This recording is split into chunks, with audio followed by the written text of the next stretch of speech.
Capítulo 7. Empeorando. Sería inútil que tratara de contarte el horror con que, incluso ahora, recuerdo el episodio de aquella noche. No fue el terror transitorio que deja tras de sí un sueño. Parecía profundizarse con el tiempo y comunicarse a la habitación y al mismo mobiliario que habían enmarcado la aparición. El día siguiente no pude soportar que me dejaran sola ni un momento. Se lo hubiera contado a papá, de no existir dos razones en contra. Pensé, por una parte, que se reiría de mi historia y que yo no podría soportar que aquello fuera tratado en broma, y, por otra parte, que podría imaginar que había sido atacada por el misterioso mal que había invadido aquellos vecindarios. En cuanto a mí, no tenía temores en este sentido, y, como mi padre había estado enfermo durante un tiempo, tenía miedo de alarmarle. Me sentí bastante confortada teniendo cerca a mis bondadosas compañeras, Madame Perrodon y la vivaz Mademoiselle de la Fontaine.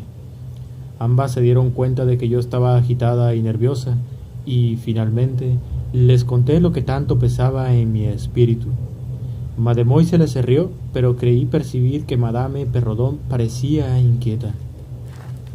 «A propósito», dijo Mademoiselle riéndose, «el largo paseo de los tilos junto a la ventana de la habitación de Carmila está hechizado». «¡Qué tontería!», exclamó Madame, que probablemente juzgó el tema un tanto inoportuno. «¿Y quién cuenta esa historia, querida?» Martín dice que 2 veces, cuando reparaban la vieja puerta del patio, llegó allí antes de salir el sol, y que las 2 veces vio a la misma mujer paseándose por el paseo de los tilos. «Eso puede muy bien ser, mientras haya vacas por ordeñar en los prados del río», dijo Madame. «Eso diría yo, pero Martín opta por asustarse y jamás he visto un loco más asustado. No deben decirle nada a Carmila, porque puede ver ese paseo desde la ventana de su habitación», intervine yo, «y si eso es concebible, es todavía más cobarde que yo». Carmila bajó quizás un poco más tarde de lo usual aquel día. «Qué miedo he pasado esta noche», dijo, en cuanto estuvimos juntas. «Estoy segura de que me hubiera ocurrido algo terrible de no ser por ese amuleto que le compré al pobre jorobadillo al que tanto insulté. Tuve un sueño de algo negro que le daba la vuelta a mi cama, y me desperté absolutamente horrorizada, y realmente pensé, durante unos segundos, que veía una figura oscura junto a la chimenea. Pero busqué mi amuleto debajo de la almohada y, en el momento en que mis dedos lo tocaron, la figura desapareció y me sentí totalmente segura de que, de no haberlo tenido conmigo, algo horrendo hubiera aparecido y quizá me hubiera estrangulado, como hizo con esa pobre gente de la que hemos oído». «Bueno, escucha», empecé yo, y volví a contar mi aventura, relato ante el cual pareció horrorizarse.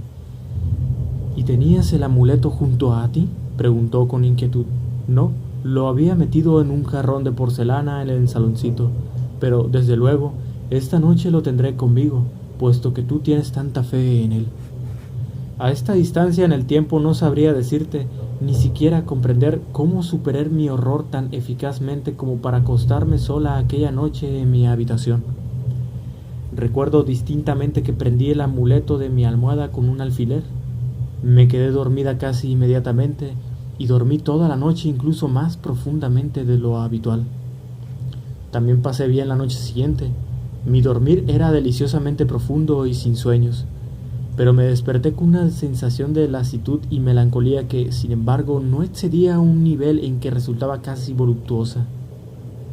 «Bueno, te lo dije», dijo Carmila, cuando le escribí mi tranquilo sueño. «Yo misma he tenido esta noche un sueño delicioso. Prendí el amuleto del pecho de mi camisón. La noche anterior estaba demasiado lejos. Estoy absolutamente segura de que todo era fantasía, excepto los sueños.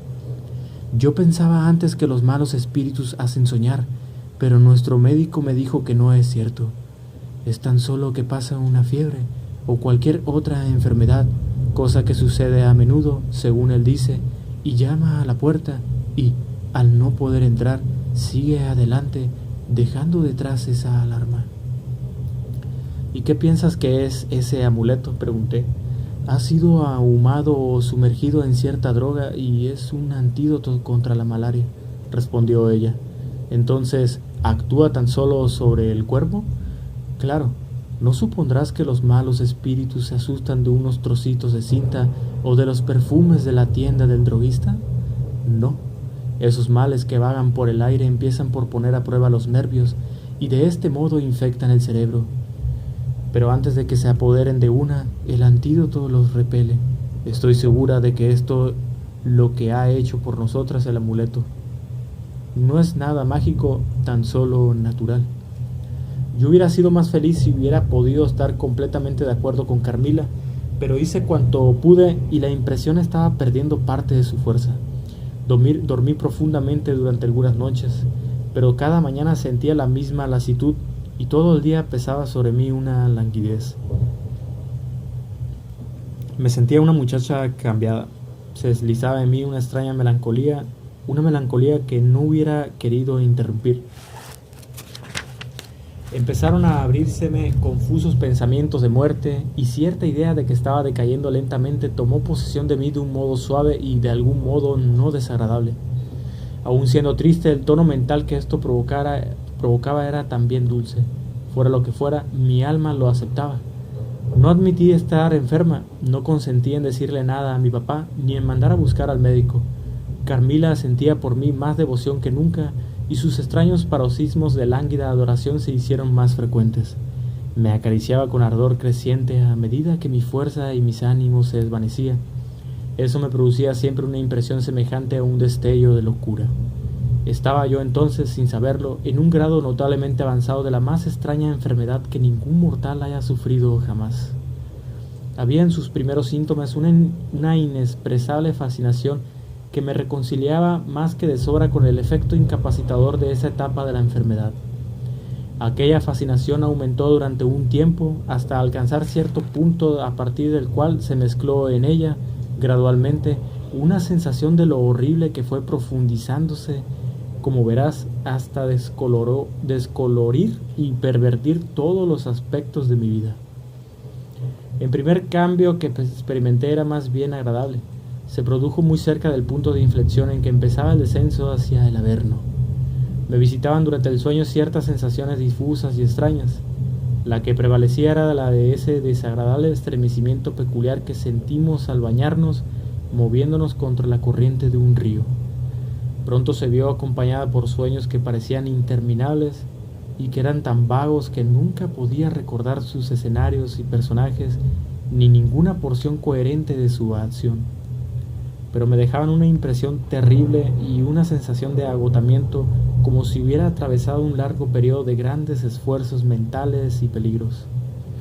Después de todos esos sueños me quedaba, al despertar, el recuerdo de haberme encontrado en un sitio casi totalmente oscuro y de haber hablado con gente a la que no podía ver, y especialmente el de una voz clara, femenina, muy profunda, que hablaba como de lejos, lentamente y produciéndome siempre la misma sensación de solemnidad y miedo indescriptibles. A veces sobrevenía una sensación como de si una mano se deslizara suavemente por mis mejillas y mi cuello. Otras veces era como si unos cálidos labios me besaran, haciéndolo más larga y amorosamente al llegar a mi garganta. Pero ahí la caricia se inmovilizaba. El corazón me latía con más fuerza, mi respiración subía y bajaba rápidamente en fuertes jadeos. Venía un sollozo que crecía en sensación de estrangulamiento y se transformaba en una terrible convulsión en la que me abandonaban los sentidos y caía inconsciente. Habían pasado 3 semanas desde el comienzo de ese estado inexplicable. Durante la última semana mis sufrimientos se habían reflejado en mi aspecto. Me había puesto pálida, tenía los ojos dilatados y oscurecidos por debajo, y la languidez que había sentido durante todo ese tiempo empezó a mostrarse en mi semblante. Mi padre me preguntaba a menudo si estaba enferma, pero con una obstinación que ahora me parece inexplicable, persistí en asegurarle que me sentía perfectamente. En cierto sentido, esto era cierto. No me dolía nada, no podía lamentarme de ningún desorden corporal. Mi mal parecía afectar a la imaginación o a los nervios y, aun siendo horribles mis sufrimientos, los mantuve en profundo secreto con una reserva morbosa. No podía tratarse de ese mal terrible que los campesinos llamaban el lupiro, porque hacía ya 3 semanas que lo padecía y ellos estaban enfermos raras veces más de 3 días hasta que la muerte venía a poner fin a sus miserias. Carmila se quejaba de sueños y sensaciones febriles, aunque en absoluto de una especie tan alarmante como los míos. Digo que los míos eran extremadamente alarmantes. Si hubiera sido capaz de comprender mi condición, hubiera pedido de rodillas ayuda y consejo. Obraba en mí el narcótico de una influencia no sospechada y mis sensaciones estaban entorpecidas. Voy a contarte ahora un sueño que condujo inmediatamente a un extraño descubrimiento. Cierta noche, en vez de la voz que estaba acostumbrada a oír, oí otra voz dulce y tierna y al mismo tiempo terrible que me dijo: «Tu madre te advierte que te protejas de la asesina». Al mismo tiempo surgió inesperadamente una luz y vi a Carmila erguida junto al pie de mi cama con su camisón blanco y bañada desde la barbilla hasta los pies de una gran mancha de sangre. Me desperté con un chillido, poseída por la sola idea de que Carmila estaba siendo asesinada. Recuerdo que salté de la cama y mi siguiente recuerdo es el de encontrarme en el pasillo gritando en petición de auxilio. Madame y Mademoiselle acudieron precipitadamente, saliendo alarmadas de sus habitaciones. En el pasillo había siempre una luz encendida y al verme no tardaron en conocer la causa de mi terror. Insistí en que llamáramos a la puerta de Carmila. No recibimos ninguna respuesta. Aquello se convirtió pronto en un vendaval de aporreamientos y gritos. Chillábamos su nombre, pero en vano. Nos asustamos todas porque la puerta estaba encerrada con llave. Regresamos, llenas de pánico, a mi habitación. Allí hicimos sonar la campana, larga y furiosamente. Si la habitación de mi padre hubiera estado en aquella parte de la casa, le hubiéramos llamado de inmediato en nuestra ayuda. Pero, ¡ay!, estaba totalmente fuera de alcance de nuestros gritos, y llegar a él implicaba una excursión por la que ninguna de nosotras tenía valor. Algunos sirvientes, sin embargo, no tardaron en subir corriendo las escaleras. Yo me había puesto entre tanto la bata y las zapatillas, y mis compañeras estaban ya ataviadas del mismo modo. Al reconocer las voces de los sirvientes en el pasillo, salimos todas juntas y, tras renovar infructuosamente nuestras llamadas a la puerta de Carmila, ordené a los hombres que forzaran la puerta. Eso hicieron, y nosotras, que sosteníamos en alto nuestras lámparas en la entrada, miramos dentro de la habitación.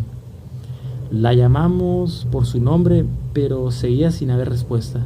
Miramos por toda la habitación. Todo estaba en su lugar, en el mismo estado en que yo lo había dejado al darle las buenas noches.